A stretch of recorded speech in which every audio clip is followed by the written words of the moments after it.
এটা দেখো আমি অনলাইন থেকে অর্ডার করে নিয়ে এসেছিলাম। এটার নাম হচ্ছে সিলিকা জেল বেকিং ট্রে। দেখেছো কতটা সফট। এর মধ্যেই আমি বারবিকিউ চিকেন উইংসগুলো গরম করব মাইক্রোওভেনের মধ্যে দিয়ে।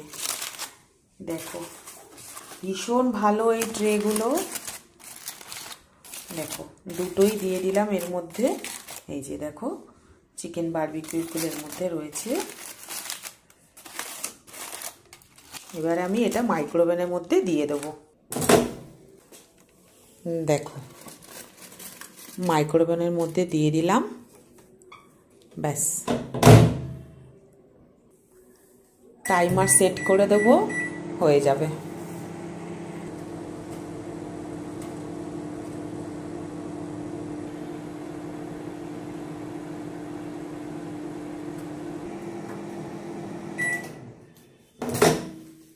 গরম হয়ে গেছে, এবার আমি বার করে নেব।